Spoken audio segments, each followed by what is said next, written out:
I haven't drawn my weapon in 11 years. And in 2126, that's not bravery, that's normal. If you think that sounds impossible, stay with me. Subscribe, because what happened to American policing over the last 100 years is something no one in 2026 would have believed. My name is Daniel Reyes. I'm a public safety officer in what used to be called Chicago, Illinois.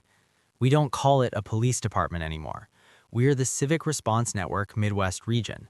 Same streets, same neighborhoods, completely different system. When I graduated from the academy in 2114, my instructors showed us footage from the early 21st century. Traffic stops turning violent, overcrowded prisons, departments measured by arrest numbers, officers trained to dominate situations within seconds. Back then, crime response was reactive. Something happened, you showed up, usually late. Today, we rarely arrive late. Every district in the United States runs on integrated civic analytics, not surveillance the way people feared it. No one sits in a dark room watching random citizens. The system tracks patterns, not individuals. Infrastructure stress, sudden unemployment spikes, school absence clusters, domestic disturbance frequency in specific blocks. It flags pressure before it becomes crime. When the South Shore District started showing rising conflict markers last week, increased emergency health calls, utility shutoff requests, 2 school mediation alerts, the system didn't dispatch patrol cars, it dispatched support. I was assigned to the response team. In 2026, this would have been called a high-risk neighborhood. In 2126, it's a priority stabilization zone. We don't roll in lights flashing. We schedule meetings before problems explode. We knock on doors without armor. That's the first thing that changed in America. We stopped treating neighborhoods like enemy territory. The second change was harder. Accountability went public. After the crisis decade of the 2080s, when predictive AI was misused by private security contractors and several cities erupted in protests, federal law mandated total algorithm transparency. Every civic model is open source. Any citizen can review how risk scores are calculated. Every officer interaction is logged, audited, and reviewable by independent civilian boards in real time. At first, officers resisted. My grandfather was a cop in Texas in the 2050s. He told me morale collapsed when body cams became mandatory. He said people felt hunted by their own oversight. But what he couldn't see was that transparency didn't weaken trust, it built it. I wear a lens, yes, but I also have access to the same data residents see, nothing hidden. If I initiate contact, the citizen's tablet instantly shows the reason. No vague suspicion, no phishing expeditions. Last Thursday, the system flagged a potential escalation on 79th Street. A returning veteran named Marcus Hill had been denied a housing extension, 3 missed mental health check-ins, 2 late-night noise complaints, no prior violent record, stress indicators climbing. In the old model, that might have triggered surveillance or a warrant inquiry. In ours, it triggered a visit, mine and a licensed trauma counselor. We met him at noon, not midnight, sat at his kitchen table, no weapons visible.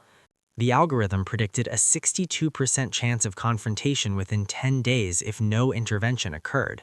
That prediction wasn't destiny, it was a warning.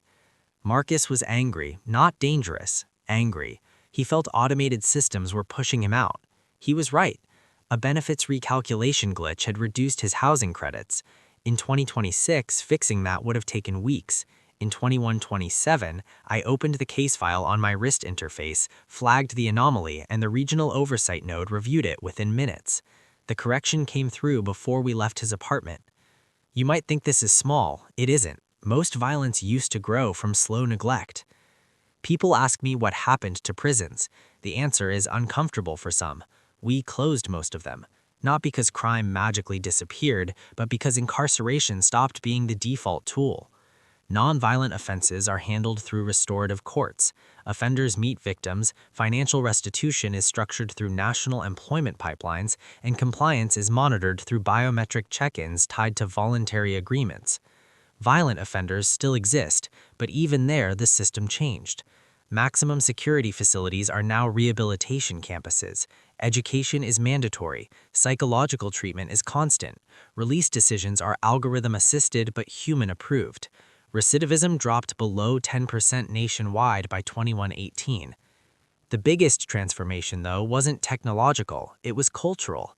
In the late 21st century, America faced a simple reality. You can't police inequality with handcuffs. Federal budgets shifted. Mental health funding surpassed prison funding in 2094.